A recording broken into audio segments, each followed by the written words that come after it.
Welcome back to Brush Up Your Game. Today, we're talking about the U.S.S. Raven. This is a look back at it. This was a prize ship. It's month 2 of the collective OP. And the Raven, of course, was the Hansen's research ship from Voyager. It's a little teeny tiny airy class. Honestly, should have been a shuttlecraft.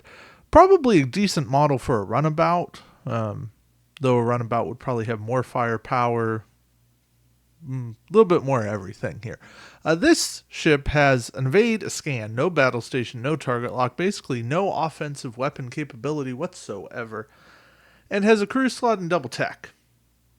Weird, right? Very, very, very weird. And then it goes and gets an offensive and slightly defensive ability here. Each time you attack or defend, if there's a scan token beside your ship, your range combat bonuses are doubled. So that means 2 extra dice at range 1. You can make, a 3 die attack. And if you're defending at range 3, you're going to get 4 dice. Yay! I guess here in the world of range rule of 3, that's actually kind of nice. We're looking at a situation where you can get to 4 dice if you really go crazy, and then still get 2 extra dice, so you could get up to 6 dice. And same thing with defense. You could go crazy here, and you could get you could get 5 native dice and then go up to 2 more, have 7. I don't think it's worth it, but it's potential. The scan token kind of helps for offense. You're making that attack, whatever attack you get, worth a little bit more. But overall, this is a ship that really isn't going to make a difference. It's not going to pack a big punch, and being dependent on range combat bonuses makes it very much a gamble in your play. The base plate, you only get a 90 forward firing arc, no rear arc, and every single base plate was miscut. The center hole was stamped, I believe, a little bit to the right. So I had to go in with an X-Acto knife and fix mine very badly. But, yeah. A maneuver dial isn't bad. We get 1 turns, 2 turns, white, 2 come about. Everything here is very maneuverable, 6 green maneuvers. That makes for a very nice, agile ship. I think there's a lot to actually like here. But again, do you want a dial that's really good on a ship that is not? And my answer is no, not particularly. Oddly enough, the generic loses the crew slot, so double tech. It can be kind of a weird support ship, but this is one that definitely needs a recost if it's going to be any kind of playable, because now it's more expensive than a Saber class. If we are to compare it to Spud's pricing,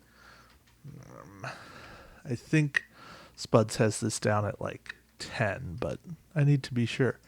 An Airy class. Yeah, the named Raven's at 11. The generic's all the way down at 8. There's some cool things you can do with an 8-point ship. But I don't think there's enough. That's kind of my take. The Feds have some disruption pieces. You could run it as a filler ship. Maybe a ganker, maybe an aux power distributor with positron beam, something like that. But realistically, in order for this to be great, you need it to be a repetition piece. I guess you could do some fun things with holo communicator. That would be my best advice. Captain Magnus Hansen. Skill 3 talent slot for 2 points. And this is one of the very few captains with a talent slot all the way down at 3 points. I think Data is one of the other ones.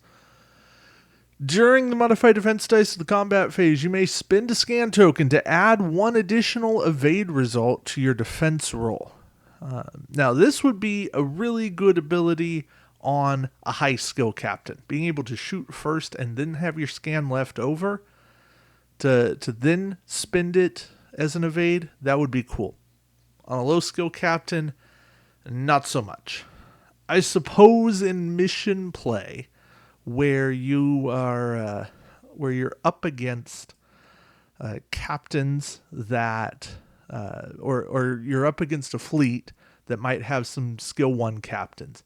If you can weather the storm a little bit, then you can have this scan to become an evade left for the skill 1, the swarm captains. But that's so rare that's very dependent on the mission you're up against. I guess it kind of works against Borg because their drone tokens are going to be dropping, but that it's asking a lot.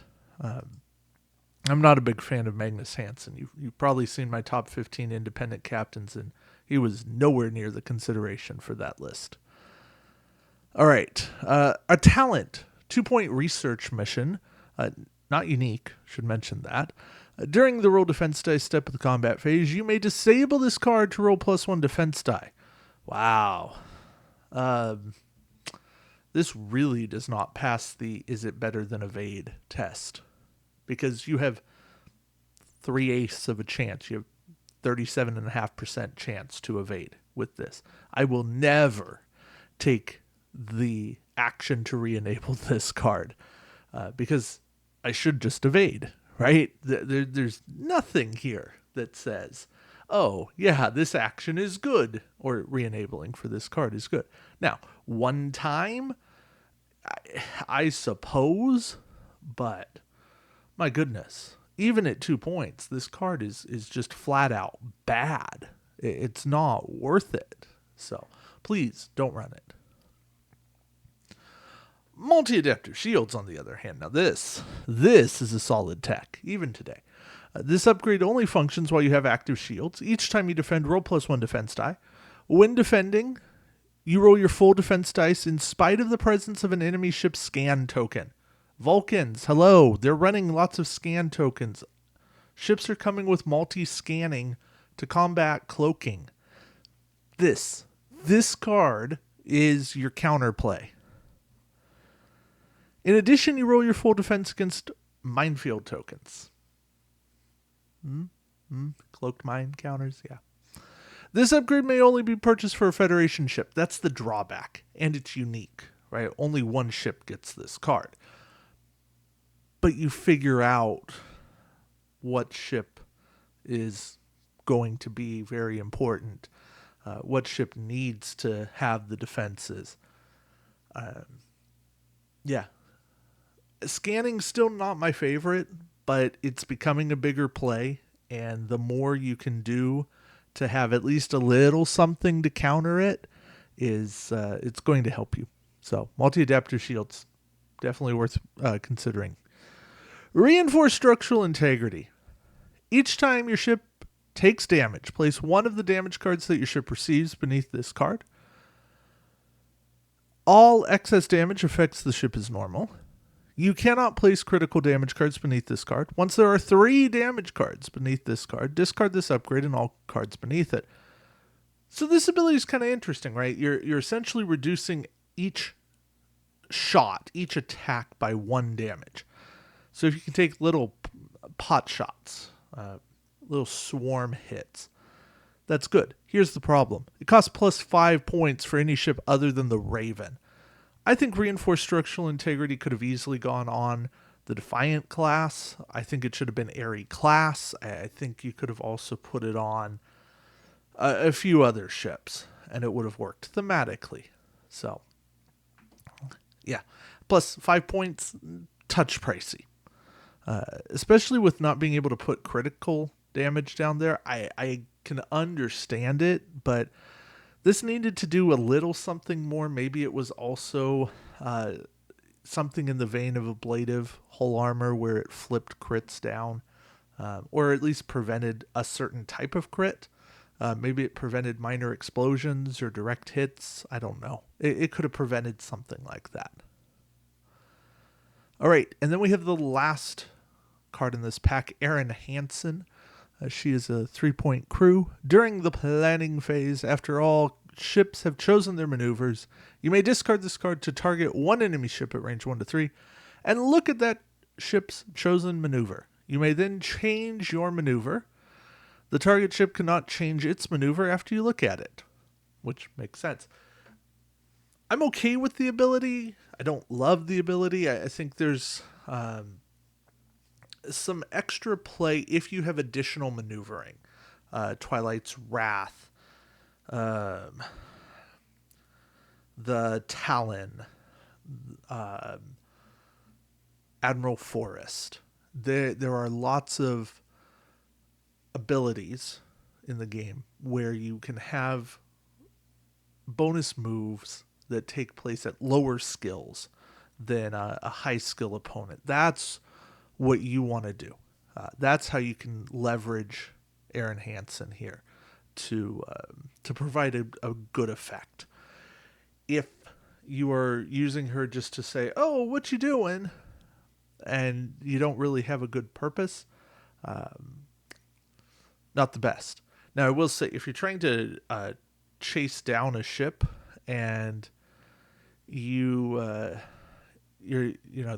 kind of facing a planet and you don't know if they're going to go left or right, the Hansen can be really good. So I think that she has the most play in missions. I think that that helps because you get knowledge that you wouldn't necessarily have.